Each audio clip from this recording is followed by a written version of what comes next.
નમસ્કાર, આપ જોઈ રહ્યા છો જીએસટીવી. હું છું કૃષ્ણા. સમાચારોની શરૂઆત કરીએ તો યુપીએસસીના ચેરમેન ડોક્ટર મનોજ સોનીનું અચાનક રાજીનામું. 5 વર્ષની મુદ્દત બાકી હોવા છતાં મનોજ સોનીએ રાજીનામું ધરી દેતા અનેક તર્ક વિતર્ક થઈ રહ્યા છે. 5 વર્ષ સુધી મેમ્બર તરીકે ફરજ બજાવ્યા બાદ 2023માં 6 વર્ષ માટે તેઓ ચેરમેન બન્યા હતા. આણંદ ખાતેના પોતાના આશ્રમમાં હવે કામ કરશે તેવી વાત બહાર આવી છે. 1 મહિના પહેલા જ તેમણે રાજીનામું આપી દીધું હતું અને 31મી જુલાઈના રોજ તેઓ રિલીવ થશે. સિનિયર મેમ્બર રાજ શુક્લા ઇન્ચાર્જ ચેરમેન બની શકે છે. તો 10 સભ્યોના યુપીએસસીમાં હાલમાં ચેરમેન સહિત 8 સભ્યો જ કાર્યરત છે. તો યુપીએસસીના ચેરમેન 5 વર્ષની મુદ્દત બાકી હોવા છતાં મનોજ સોનીએ રાજીનામું ધરી દેતા અનેક તર્ક વિતર્ક થઈ રહ્યા છે. તો 5 વર્ષ સુધી મેમ્બર તરીકે ફરજ બજાવ્યા બાદ 2023માં 6 વર્ષ માટે ચેરમેન બન્યા હતા. રિલીવ સિનિયર મેમ્બર રાજ શુક્લ ઇન્ચાર્જ ચેરમેન બની શકે છે. તો યુપીએસસીના ચેરમેન ડોક્ટર મનોજ સોનીએ અચાનક રાજીનામું ધરી દીધું છે. તેમની 5 વર્ષની મુદ્દત બાકી હતી તેમ છતાં પણ તેમણે રાજીનામું ધરી દેતા અનેક તર્ક વિતર્ક થઈ રહ્યા છે.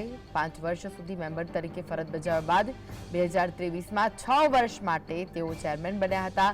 રિલીવ સિનિયર મેમ્બર રાજ શુક્લ ઇન્ચાર્જ ચેરમેન હાલમાં બની શકે છે. યુપીએસસીના ચેરમેન ડોક્ટર મનોજ સોનીના રાજીનામાથી અનેક તર્ક વિતર્ક થઈ રહ્યા છે. કયા કારણોસર તેમણે રાજીનામું ધરી દીધું તેને લઈને અનેક વાતો થઈ રહી છે. તો આ વિશે વધુ માહિતી માટે જોડાઈ ગયા છે સ્ટુડિયોથી સહયોગી અનિલ પટેલ. અનિલ, મનોજ સોનીએ રાજીનામું ધરી દીધું છે, અનેક તર્ક વિતર્કો થઈ રહ્યા છે, શું વિગતો મળી રહી છે? મનોજ સોનીની વાત કરીએ તો પહેલાં તમને એમના જે ગુજરાત કનેક્શન છે એની સીધી રીતે વાત કરી દઈએ. 2005માં જ્યારે નરેન્દ્ર મોદી અહીંયા સીએમ હતા ત્યારે તે નરેન્દ્ર મોદીના નજીકમાં આવ્યા હતા. એમએસ યુનિવર્સિટીમાં તેમને કુલપતિ બનાવવામાં આવ્યા હતા. એ પછી તેઓ 2 યુનિવર્સિટીમાં કુલપતિ થયા અને સમયાંતરે જ્યારે નરેન્દ્ર મોદી કેન્દ્રમાં ગયા ત્યારે 2017માં તેઓ યુપીએસસીના ત્યાં સભ્ય થયા અને પછી 2023માં તેઓ ચેરમેન થયા. એ જ દરમિયાન 2020માં માનવામાં આવે છે કે જે અનુપમ મિશન સંસ્થા છે જે વર્લ્ડ ઓવર કામ કરે છે, આખા દેશમાં અને ભારતમાં કામ કરે છે, એની સાથે તેઓ દીક્ષા લીધી અને એની સાથે સંકળાયા.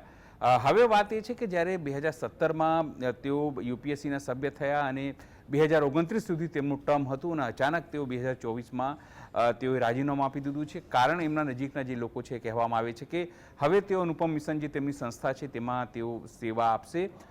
સાથે ડીઓપીટી જે ડિપાર્ટમેન્ટ છે જ્યાં તેમનું રાજીનામું મોકલ્યું છે તેના સૂત્રો કહે છે કે હજુ સુધી જે એમનું રાજીનામું છે એના ઉપર અંતિમ ફેંસલો જે છે તે થયું નથી, એટલે કે સ્વીકારવામાં આવ્યું નથી એવું કહેવામાં આવે છે. પણ જે બીજા એક ઇન્ચાર્જ મેમ્બર છે રાજ શુક્લ એમની વાત આવે છે કે ઇન્ચાર્જ બની શકે છે.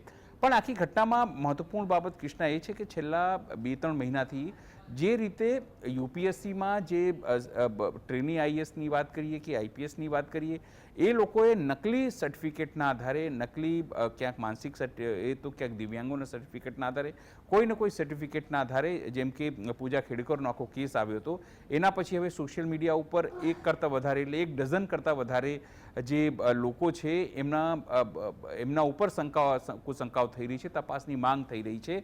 પણ જે સૂત્રો કહે છે કે આ ઘટના રાજીનામાને ને આ ઘટનાનું કોઈ કનેક્શન નથી એવું વાત કહેવામાં આવે છે. પણ જે રીતે એક પછી એક તમામ વસ્તુઓ આવી, હવે પૂજા ખેડેકર ઉપર તો એફઆઈઆર પણ થઈ છે, એના મધર ઉપર પણ એફઆઈઆર થઈ છે. પણ હવે જે રીતે એમના સર્ટિફિકેટ તપાસવામાં આવ્યા કે ના આવ્યા, ઈડબ્લ્યુએસના સર્ટિફિકેટ હતા કે ઓબીસીના સર્ટિફિકેટ હતા, એવા અનેક આઈએસ જે છે એ સીધી રીતે આની અંદર એની ઉપર તપાસ થવાની માંગ ધીરે ધીરે ઉઠવા લાગી છે. અને હવે જ્યારે તપાસ થાય અને કોઈ પણ પ્રકારની નામુસીનો જો સામનો કરવો પડે યુપીએસસી અને યુપીએસસીના ચેરમેન તરીકે, તો એ કદાચ એવું કહેવાય કે સારું ન કહેવાય કોઈ પણ. કારણ કે યુપીએસસી એક એવી પરીક્ષા છે જે આઈએસ, આઈપીએસ, આઈએફએસ, આઈઆરએસ એ તમામ ઇન્ડિયન ફોરેન સર્વિસથી માંડીને તમામ જે દેશને જે લોકો ચલાવતા હોય છે, ખાસ કરીને બ્યુરોક્રેટ્સ, એ જે તબકો છે કે અધિકારીઓની પસંદગી કરતી હોય છે. અને એટલા માટે જો એની અંદર કોઈ પણ પ્રકારની ખામી આવે અથવા એની પ્રકારની અંદર કોઈ પણ પ્રકારનું કૌભાંડ સામે આવે અથવા તો કોઈ પણ પ્રકારની ગેરરીતિ સામે આવે મળે તો નિશ્ચિત છે એ આના છાંટા જે છે તે મનોજ સોની ઉપર પણ ઉઠી શકે છે. પણ આ જે વાતો હું તમને કહી રહ્યો છું તમામ જે વાતો છે એ તર્ક વિતર્ક ઉપર આધારિત છે. સાચું શું કારણ છે એ તો અથવા મનોજ સોની જાણશે અથવા તો એના નજીકના જે લોકો છે એ જ કહી શકશે. જી જી, આભાર અનિલ સમગ્ર માહિતી આપવા.